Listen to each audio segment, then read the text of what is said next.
नमस्कार फ्रेंड्स, मेरा नाम है कृष्णा लोधियाल। आप सभी का बहुत बहुत स्वागत है आज की डेली न्यूज एनालिसिस वाली वीडियो में, जिसमें हम करेंगे फायदे की बात फाइनेंशियल एडवाइजर्स के साथ में। माय डियर फ्रेंड्स, इसमें मैं डेली ब्रेकिंग न्यूज़ के माध्यम से आपको इंश्योरेंस और इन्वेस्टमेंट इंडस्ट्री में होने वाली इंपॉर्टेंट जो न्यूज़ होती है उसको एक एनालिसिस के तौर पर लेके आता हूँ। और आज की इस वीडियो में IRDAI के चेयरमैन जो देवाशीष पांडा जी हैं, उन्होंने BFSI समिट के नाम से मुंबई में 6, 7 और 8 नवंबर को एक समिट होती है जिसमें बहुत बड़े बड़े लोग शामिल होते हैं। तो हमारे चेयरमैन सर भी उसमें शामिल थे। उन्होंने अपना एक स्टेटमेंट दिया जिससे कि मुझे लगता है कि 28 लाख टोटल जितने भी 27 पॉइंट कुछ लाख इंश्योरेंस एजेंट हैं इंडिया में जो अलग अलग इंश्योरेंस कंपनीज के साथ में काम कर रहे हैं, मुझे लगता है कि उनकी दुनिया बदल सकती है। ये कौन सी न्यूज़ है, कंप्लीट एनालिसिस के साथ में मैं आपको बताऊंगा। और हर रोज यहाँ पर एक ऐसी अपडेट आपको मिलती है, पूरा एनालिसिस के माध्यम से मैं आता हूँ। तो एजेंटों के कमीशन से रिलेटेड भी बहुत बड़ी चीज़ है जो वहाँ से निकल के आती है, और ये आपके लिए जानना जरूरी है। वीडियो स्टार्ट करने से पहले आपको बताना चाहूंगा, यहाँ पर मैं 365 डेज फ्री ट्रेनिंग चैलेंज के ऊपर काम कर रहा हूँ। रात को 9:30 से 10:30 के बीच में इंश्योरेंस एडवाइजर्स किसी भी कंपनी के हों तो यहाँ पर मैं फ्री में लाइव ट्रेनिंग देता हूँ। और पिछले 157 या 158 दिनों से ये हमारा सिलसिला लगातार चल रहा है। So if you are an insurance agent and if you really want to take your business to the next level with the help of these 365 insurance live trainings, don't forget to subscribe right now because this can help you a lot in your insurance agency to take it into the next level। ये सारे के सारे courses आप ध्यान से देख लीजिए। जो ग्रीन हुए हैं ये हमने कंप्लीट कर चुके हैं। जो पीले कलर का है, अभी LIC के बारे में हम बात कर रहे हैं, डिटेल में LIC के बारे में हम एक्सप्लेन कर रहे हैं उन इंश्योरेंस एडवाइजर्स को जो LIC ज्वाइन करना चाहते हैं, LIC एजेंट हैं।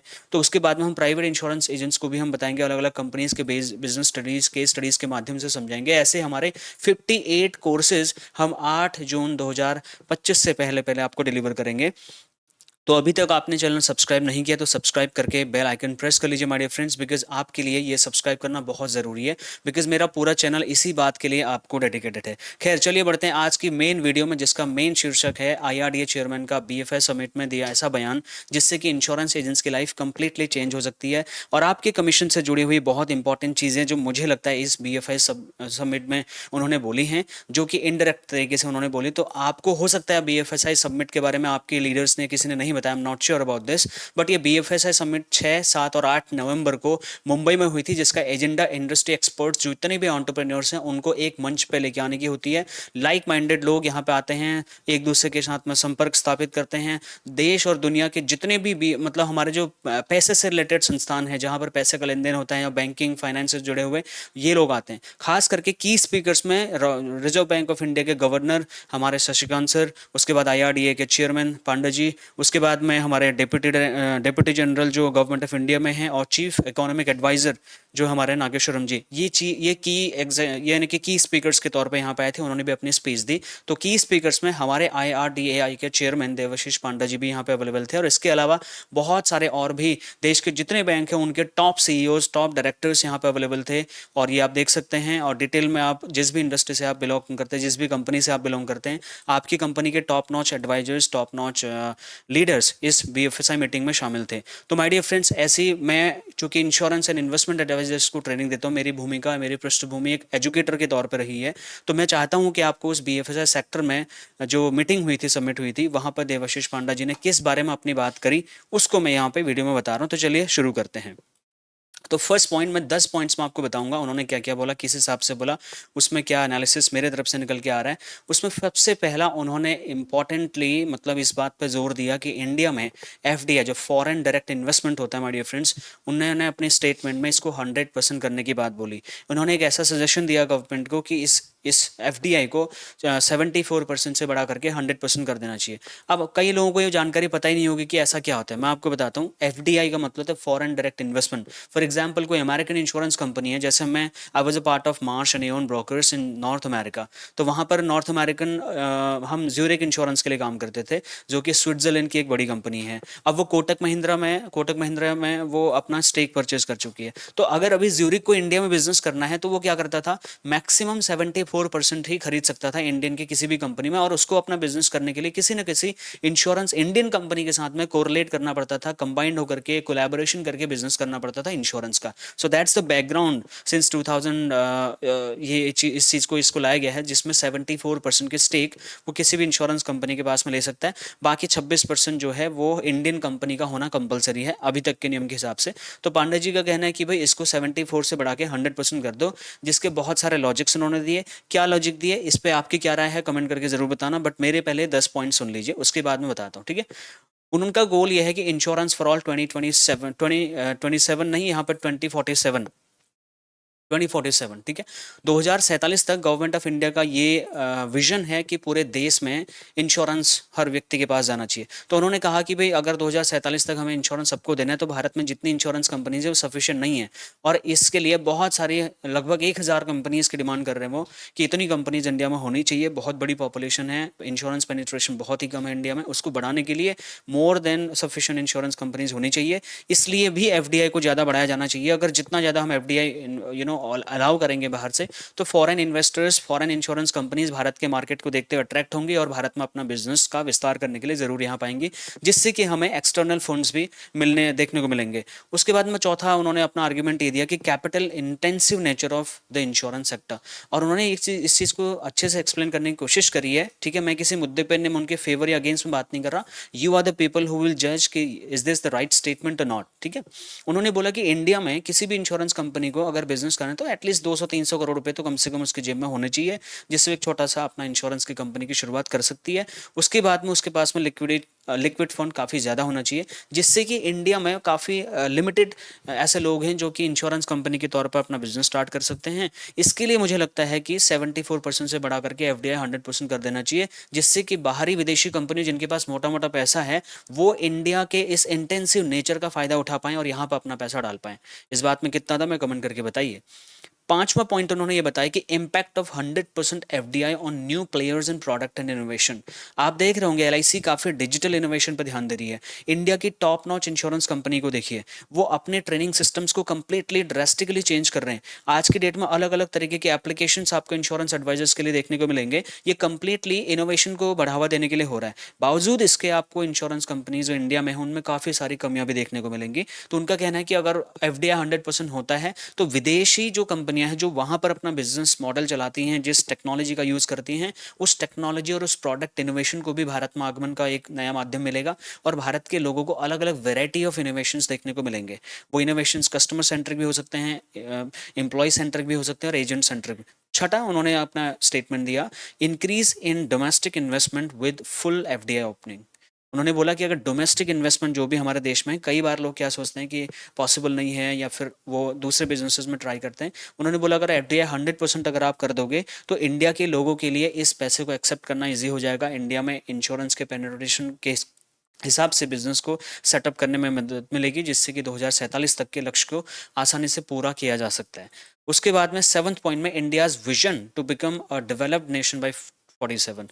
इंडिया का एक और मिशन है जो आई एम नॉट श्योर कितने लोगों को पता होगा कि 2047 तक इंडिया एक डेवलप नेशन के तरीके से इस्टेब्लिश होना चाहता है। उनका इस बात पर जोर था कि इंडिया अगर डेवलप होना चाहता है तो उसको एफडीआई 100% करना चाहिए, जिससे कि जितना ज़्यादा मैक्सिमम पोटेंशियल बाहर से यहाँ पे आ सकता है, पैसा आ सकता है, टेक्नोलॉजी आ सकती है, उस चीज़ को लेके आना चाहिए, जिससे कि इंडिया को विकसित बनाने के लिए ये इंपॉर्टेंट रोल प्ले कर सकता है इंश्योरेंस इंडस्ट्री।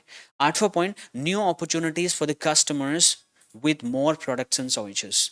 ये तो बहुत लॉजिकल बात बोली उन्होंने, क्योंकि देखिए ज्यूरिक अमेरिकन इंश्योरेंस कंपनी में हम जनरल लाइबिलिटी और वर्कर कॉम्पेंसेशन, पर्सनल लाइबिलिटी वाली पॉलिसीज ज़्यादा हम लोग उस पर डील, मैं खुद उस पर डील करता था, and millions of amount of payment that I use to collect from Marsh and Aon brokers. So उनका कहना यही है कि जब बाहर की कंपनीज यहाँ पे आएंगी वहाँ अलग अलग टाइप की कवरेज होती हैं, बहुत छोटी छोटी चीज़ों की अभी इंश्योरेंस कवर होता है। तो हालांकि मुझे कई बार ऐसा भी लगता है कि जियोग्राफिकल लोकेशंस के हिसाब से हमारी इंडिया की जियोग्राफिकल कंडीशंस और यहाँ पे इकोनॉमिक कंडीशंस अलग है भैया, इंडिया, वहाँ की चीज़ें अलग हैं, बट फिर भी उनका स्टैंड मैं आपको बता रहा हूँ। वो कह रहे हैं कि न्यू अपॉर्चुनिटीज़ आएंगी इंडिया में, कस्टमर्स के लिए भी, एजेंट्स के लिए भी, और अलग अलग variety of products and services, लोगों को चॉइसेस मिलेंगी कि वो जिस भी टाइप का इंश्योरेंस चाहते हैं बहुत ही अफोर्डेबल रेट्स में उनको मिल जाएगा। नाइन्थ पॉइंट में वो बोल रहे हैं कि इंट्रोडक्शन ऑफ बीमा सुगम डिजिटल प्लेटफॉर्म। फिर उन्होंने इस बात पे जोर दिया कि आईआरडीए ने एक बीमा सुगम नाम का प्लेटफॉर्म, क्योंकि वहाँ पे बहुत बड़े बड़े लोग होते हैं, हर कंपनी का टॉप सीईओ उस मीटिंग में अवेलेबल था, कम से कम 23 टॉप की नोट स्पीकर्स वहाँ पे अवेलेबल थे। जितने भी भारत के मुख्य जो बीमा संस्थान हैं या फिर टॉप जो मॉनेटरी सिस्टम वाले लोग हैं वो वहाँ पे अवेलेबल थे, गवर्नमेंट ऑफ इंडिया को लेकर के और आरबीआई के चेयरमैन तक सब लोग, ठीक है। तो उनका कहना था कि देखिए हमने बीमा सुगम जैसे एक प्लेटफॉर्म लॉन्च जो है लॉन्चिंग मोड में है, जो कि इंश्योरेंस को कम्प्लीटली चेंज करने वाला। बीमा सुगम पे उन्होंने इस बात का जोर दिया कि ये बीमा सुगम 10वें पॉइंट में रिवोल्यूशनराइज इंश्योरेंस ट्रांजेक्शंस, ये इंश्योरेंस के ट्रांजेक्शंस को रिवोल्यूशनराइज करने वाला है। और बीमा सुगम के बारे में बहुत सारे लोगों ने और चर्चा कर ही चुके हैं, आपको पता ही होगा कि एक एक मार्केट प्लेस होगा। फॉर एग्जांपल अगर हम कॉमर्स में बात करें तो वहाँ पे अमेजोन है, फ्लिपकार्ट है, मीशो है, मिंत्रा है, इस टाइप की चीज़ें हैं, बट ये this will act like this. और ट्रांजेक्शन जैसे यूपीआई है, इसी तरीके से इंश्योरेंस सेक्टर में बिजनेस के लिए बीमा सुगम जो है इंपॉर्टेंट रोल प्ले कर सकता है। उन्होंने इसकी थोड़ा मार्केटिंग की। अब इन 10 पॉइंट्स में मैं अपना ओपिनियन, अनबायस्ड ओपिनियन आपके सामने रखना चाहूँगा। देखिए मुझे लगता है, or though I'm not the person who will give you the judgment about this statement of Mr. Panda, but yes, being an insurance advisor, इस पे मेरी क्या राय हो सकती है, मैं एज एन इंश्योरेंस एडवाइज़र क्या सोच सकता हूँ, मैं क्यों ऐसा इमोजी लगा रहा हूँ जिससे कि मैं शॉक हो गया। देखिए मेरी बात सुनिए, अगर आप 100% एफडीआई दे दोगे तो मेरे भारत में जो मोदी जी का मेक इन इंडिया वाला विजन था उसका क्या होगा, उसकी तो धज्जियां उड़ जाएंगी। और 74% का मालिकाना हक ऑलरेडी सन 2000 से जब मिला हुआ है भैया, तो 100% करने की ज़रूरत मुझे तो समझ में नहीं आ रही है। उसके बाद में इसके ऊपर लॉजिक और हो सकते हैं, ठीक है, मैं इसके पक्ष में भी हूँ, मैं इसके विपक्ष में भी हूँ। अब मैं मेन मुद्दा मेरा होगा कमीशन के ऊपर में, और इंश्योरेंस एजेंट जो मार्केट में हैं वो कैसे इसको एडजस्ट, उसको डाइजेस्ट कर भी पाओगे नहीं कर पाओगे। मेरी समझ के हिसाब से तो इंश्योरेंस एजेंट इंडिया में इस कॉन्सेप्ट को जो है एक्सेप्ट नहीं कर पाएंगे, क्योंकि ध्यान ध्यान से सुनिए, अगर ज्यूरिक इंश्योरेंस कंपनी स्विट्जरलैंड से उठ करके इंडिया में आ जाती है, वहाँ तो कर ही रही है बिजनेस, और इंडिया में तो हमने एक ही काम बहुत दिल मन लगा करके किया हुआ है, हम 140-50 करोड़ की जनसंख्या हो चुके हैं। तो इतनी बड़ी तादाद को इंश्योरेंस देना हर कोई एक बहुत बड़े मार्केट अपॉर्चुनिटी के रूप में देख रहा है, और वो कोई भी insurance company my dear friends Bharat में आना चाहती है। एफडीआई 74% मोर देन बेटर है ऑलरेडी। 100% कर दोगे तो वही जो जिस टाइम पे ईस्ट इंडिया कंपनी भारत में आई थी ना, उन्होंने भी बहुत सारा पैसा इन्वेस्ट किया था भारत में। इंडियंस को उस टाइम पे लगा अरे यार इनको आने दो, बिल्कुल इतना पैसा इन्वेस्टमेंट हो जाएगा, हम तो विकसित हो जाएंगे, हम तो ये हो जाएंगे। नतीजा कुछ उल्टा ही निकला। हालांकि हमें इतना भी नेगेटिव नहीं सोचना चाहिए, उस टाइम पे हमारे governing bodies and government of India नहीं थी। उस टाइम पे सारा राजकाज का जो भी गवर्निंग अथॉरिटी थी वो उनके जो है गवर्नर्स होते थे ना भारत में। लेकिन इस टाइम पे गवर्नमेंट ऑफ इंडिया के अंडरटेकिंग में ये सारी चीज़ें होंगी, उनकी निगरानी में होंगी, आरबीआई की निगरानी में होंगी, आईआरडीए जैसी संस्था हमारे पास है, हमारे पास और भी रेगुलेटरी बॉडीज इंडिया में काम कर रही हैं। तो कोई भी इंश्योरेंस कंपनी जिसको 100% एफडीआई के माध्यम से इंडिया में प्रवेश करने दिया जाता है, बावजूद इसके वो अपनी मोनोपोली इंडिया में क्रिएट नहीं कर पाएंगे, क्योंकि इंडिया को जहाँ पे ऐसा लगेगा गवर्नमेंट को कि भैया हमारे हाथ से डोर आगे निकल रही है, तो वहाँ पर हम उनके लाइसेंस को सस्पेंड कर सकते हैं, हम अपने नियम में चेंज कर सकते हैं। लेकिन माय डियर फ्रेंड्स, अगर विदेश में भी कुछ होता है तो इंडिया में भी आहट होती है, राइट। तो इस लिहाज से मुझे लगता है कि बहुत ही डिसीजन इसको सोच समझ के लेना चाहिए। एफडीआई 74% करने का मतलब ही आप देख लीजिए कि कोई भी विदेशी कंपनी अगर चाहे तो अपना हक जमा सकती है इंडियन मार्केट के ऊपर में। मान लीजिए एक कंपनी कल को मैं खोलता हूँ जिसमें मैं किसी बाहर से एफडीआई लेके आना चाहता हूँ, तो वो 74% तक मैक्सिमम देख बोलेगा भाई मैं तो 200 करोड़ रुपए में से लगभग 180 करोड़ मैं देने के लिए तैयार हूँ, 20 करोड़ रुपए तुम जो डालो। तो मान लो 20 करोड़ रुपए मेरा है और 160 करोड़ किसी और का है या 180 करोड़ किसी और का है, तो फॉर एग्जाम्पल 74% उसने स्टेक ले लिया है, तो डिसीजन मेकिंग पावर किसकी होगी? उसी की तो होगी। मेरी डिसीजन मेकिंग पावर तो तब तक होगी जब तक मेरा एक मतलब पैरेलल अमाउंट उसमें नहीं होगा स्टेक कंपनी में। 50 या तो 50-50% हो तब मैं बोर्ड मीटिंग में बैठूंगा या मेरा डिसीजन वहाँ पे मान्य होगा। लेकिन अगर 50-50 नहीं है, 51 और 50 का है, तो तब तो मेरे हाथ से बात निकल जाएगी। बोर्ड मीटिंग में हो सकता है मेरी ना चले, इंडियंस की ना चले, ये एक बहुत बड़ा रिस्क है। अब बात आती है कमीशन पे। देखिए माय डियर फ्रेंड्स, इंडिया में इंश्योरेंस एजेंट्स का कमीशन के ऊपर में एलआईसी ऑलरेडी रिडक्शन लेकर के आई है। भले ही वो आईआरडीए का बहाना बना रही है या कुछ भी है, इस बारे में नहीं जाऊँगा, मैं कॉन्ट्रोवर्सी खड़ी नहीं करना चाह रहा, बट जो भी है इंडिया में इंश्योरेंस एजेंट्स का कमीशन कुल मिलाकर के सिक्योर नहीं है। आने वाले दिनों में इंश्योरेंस एजेंट्स को बहुत मेहनत करने की जरूरत पड़ेगी अगर यहाँ पे फुल टाइम करियर बनाना है। लेकिन अगर आप फुल टाइम मेहनत करने के लिए तैयार हैं और यहाँ पर एक अच्छा करियर बनाना चाहते हैं तो आपके लिए बहुत दरवाजे खुलने वाले हैं। इंडिया में बहुत अलग अलग इंश्योरेंस इंडस्ट्रीज प्रवेश करने वाली हैं। 20,047 का जो लक्ष्य है, इसको अचीव करने के लिए गवर्नमेंट हर कदम उठाने वाली है। उसमें एक कदम एफडीआई का भी हो सकता है माय डियर फ्रेंड्स। अगर विदेशी कंपनियां 100% स्टेक के साथ में कोई कंपनी इंडिया में लॉन्च करती हैं तो एक बात आप मान लीजिए, वो ज़्यादा से ज़्यादा कमीशन ऑफर करेंगे क्योंकि उनको इंश्योरेंस एजेंट्स की ज़रूरत पड़ेगी। और मेरा इंश्योरेंस एजेंट जो है उस टाइम उसको अलग अपॉर्चुनिटी मिलेगी एक अच्छा कमीशन कमाने की।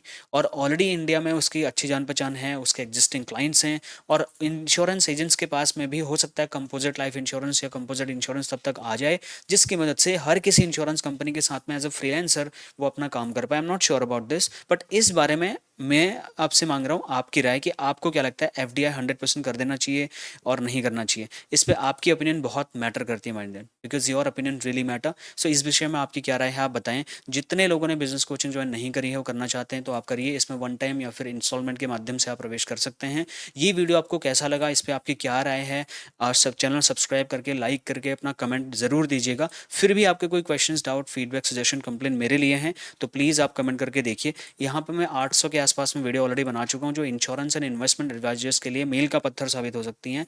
Every single day I am here to teach something new, to contribute something new in your life which will help you to take your insurance business to the next level. But still, if you need my personal number, here we go, this is my personal number जहाँ पे आप WhatsApp करके अपने questions मुझसे पूछ सकते हैं। इस चैनल को सब्सक्राइब करके फाइनेंशियल एडवाइजर्स की कम्युनिटी को मजबूत करने के लिए बहुत बहुत धन्यवाद।